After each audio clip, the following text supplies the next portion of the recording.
Welcome back to the show. Well, New Zealand has given us some incredible talent like Sam Neill, Darren Hinch, Tiki Matini, Russell Crowe, and this next guy. Come on, band meeting. Brett. Present. Jermaine. Present. Murray, present. Aussie audiences first fell in love with comedian Rhys Darby as the lovable but inept manager Murray in Flight of the Conchords. Press play. Drop the beat. He provided vocals for the track Leggy Blonde on their self-titled first album. Leggy blonde, goodbye. Hollywood soon came calling, with Darby snagging roles in Jim Carrey's Yes Man. Carl Allen has reported for duty. I'm not a soldier, Norman. You're a soldier on the front line of finance. He was cast as Angus in the Richard Curtis film The Boat That Rocked. As you may have noticed, there are unfortunately no women on this boat, apart from Felicity, who is of the lesbianic tendency. He played Nigel Billingsley in the Jumanji reboots. Ah, Dr. Bravestone. Welcome to Jumanji. Don't just stand there.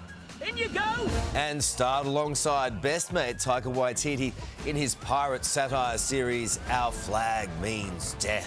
We're going to go on up there and we're going to cause some havoc. How violent do we expect this to get? In between big budget adventures, his first passion of stand-up keeps him coming back to the stage. Well, I'm from New Zealand, but now I live in Los Angeles. Not because I want to, but when you're this talented... Okay, gotta go. He's a very funny man, Rhys Darby. He's just announced his comedy comeback, set to return down under for his brand new stand-up tour. We are so pleased to say Rhys joins us now from aforementioned Los Angeles. Bravo! Hello. In your vehicle, Rhys, how are you? Good. I'm so busy. I just had to pull over in my vehicle. I can't even get to studios these days. we so did, in demand. We did hear you may have got a bit lost. Yeah, on it does took the wrong happen turn. on the mean streets of LA. How have you been? All right? Yeah, really good. I mean, you know, it's very trying times. I mean, is anyone really good these days? It's a difficult, difficult question. But you are coming back down under, and that has to improve your mood, right? I mean, it's been 10 years since you were last here, mate. Why has it taken so long? Well, you know, I've been working on TV and film, as you've seen from some of those clips, and I really think it's time to get back onto the stage because people really need to laugh now. You know, the world's turning a couple of weird corners, and without going political, you could look at the other side of things, which is the artificial intelligence model, the crazy stuff that's happening that's kind of freaking a lot of people out, especially in the arts world. So I want to kind of do a show that kind of tackles that subject matter. Hey, listen, we don't want to prevent you from, from running your errands in Los Angeles, my man. You look amazing. The hair, it's Rick Astley, magnificence. But so keep driving if you must while we continue this interview. I just a bit distracted. No, it's not. You can do anything in LA. That's true. It is tricky with AI these days, especially if you're trying to be a creator and performer. There must be some funny material around it.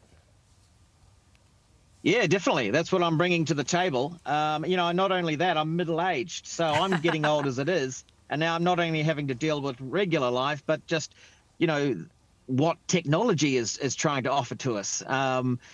So, yeah, I've always been a fan of robots, actually. So now, instead of taking the mickey out of them, I'm trying to understand them and see how we can, you know, stop them from taking over our world. Yes. Well, I think when you try to can they be understood? Because that's when it crosses over into scary territory. Yeah.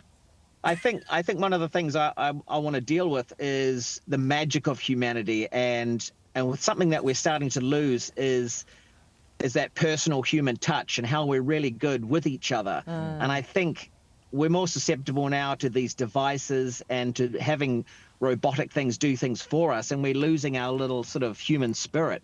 And that's something as an artist that I think we need to bring back and really hold on to. So it's going to be a little bit of a battle, but all the way through, it's just absolute comedy because I'm going to be using the physicality of my human body to represent different AI creatures and all sorts of things. Wow, that's Oh, look unreal. out. Flight of the Conchords, I must have watched the series so funny. about a million times, especially when I'm on a flight, ironically, and coincidentally. But just a kid from New Zealand who's gone on, now living in LA, what do you miss about home most? I miss about home pretty much everything. You know, just the smell of the air, the food. We've got a small population. We kind of all know each other. It's like a family. And yeah, I think I've kind of set my life up to kind of show the world what I can do in terms of entertainment and bring my comedy and to the world and bring kind of the New Zealand voice with it. Wow. And so I set myself out a task to do that. So that meant I had to leave home. I do go home a lot every year, in fact. And I really enjoy not only touring New Zealand, but Australia as well, because they get me. You guys, the sense of humor is the same. Yeah. And it just feels really warming coming to Australia. Oh, that's very sweet. Oh, don't get can't yourself wait to have arrested you. in LA. No. It can be tricky at these times of year. Your tickets. It's weird here, man. Yeah, I know. It is. Anything can happen. Anything can happen. We love your work, mate. But they pay me well.